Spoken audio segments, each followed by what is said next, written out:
Hi everyone, Aidan here with etrailer.com. Today we're taking a look at the Hollywood Rack's Destination 4-bike rack on our 2022 Honda CR-V. This is a platform-style bike rack that holds the bike in these trays and primarily with a cradle up here on the frame. It's going to have a strap run around the frame that keeps it in the cradle, and it's going to hold it actually really well. We've got two secondary points of contact on each wheel, these wheel straps that pull it down and in.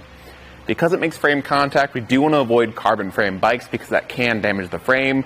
But with the way these cradles slide up and down and rotate 360 degrees, it will work well for alternative frame bikes, which is great to see. That's something that can't be said for a hanging style rack that needs a bike adapter bar, or even a platform rack that uses hooks down on the frame. You will probably need a bike adapter bar there too. Now, this also has a 35-pound weight capacity per bike, so just make sure you're staying within those limits and you should be just fine. One thing this bike rack doesn't have is the ability to tilt away with the bikes loaded. That is something that is typically found in more high-end platform racks, but it is a shame that it's kind of missing from here. But we still can get access to the back, we just have to get the bike unloaded first.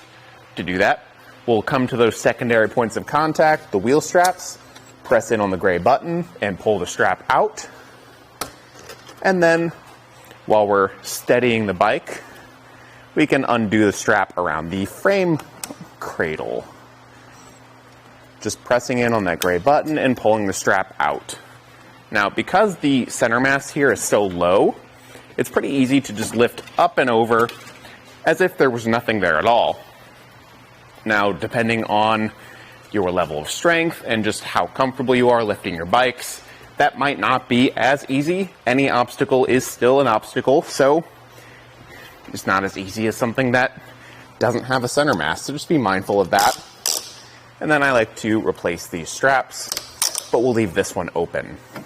Now we'll fold down the center mast by undoing this hand knob, flipping this plate back, and we can tip this over to either side, using that one open strap to actually secure this to the tray.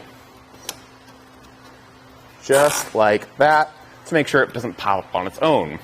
And from this point, we can get that hatch access. So if we need to get something out of the back, we can, or we just have a good place to sit, change your shoes before or after a ride, and we've got plenty of room to do it. You just gotta make sure you do it before or after you load your bikes, or after you unload them rather. I'll get that closed up, and we can check out some measurements. You can see we've got a reverse U shape here. So at the back end, lowest point, we are going to be working with 17.5 inches of ground clearance.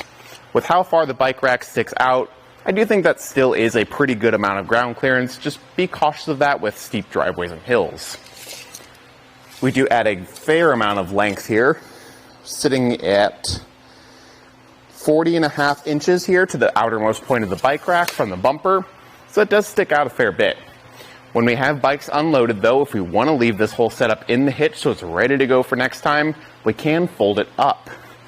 We've got a pin and clip. The pin is threaded with a hand knob on the other side that we can remove, fold the rack upright, reinsert that with the newly aligned holes, thread it in, and secure the clip. I really like that it's threaded because it actually acts like an anti-rattle device, keeping this pivot point really solid. You can see here there's pretty much no movement in the bike rack. A lot of other racks that do fold up like this, they tend to have a lot of wobble up at the top, but this one doesn't. With it like this, it will condense things down quite a bit, only sticking out 13.5 inches to the outermost point here now. That's a big difference and a lot more manageable for parking spots or maybe even your garage if you have the room for it. It doesn't come close to the bumper at all, so I'm not worried about vehicle contact either. And then down at the hitch, we can see we're working with our 2" by 2" receiver tube, and it comes with a locking anti-rattle bolt that keeps things solid in the hitch right here and secured with that lock. Now overall, if you're looking for a platform rack that can accommodate 4 bikes, but you don't want to spend a lot, this is a great starting point. It's a great entry-level option that's going to give you a lot of features. It's going to work well with a wide range of bikes. Your alternative is really a hanging style rack, and kind of like we touched on in the beginning, you don't have as wide a range of bikes that'll work with because you need bike adapter bars. This is one of those ones that'll work with the family's bikes right out of the box and be a great option for your CRV. Thanks for watching. Now we're going to go ahead and take it on our test course. First we'll start with the slaloms. This is going to show the side-to-side action. It's kind of going to mimic the movements that you'll see whenever you're driving down the road normally.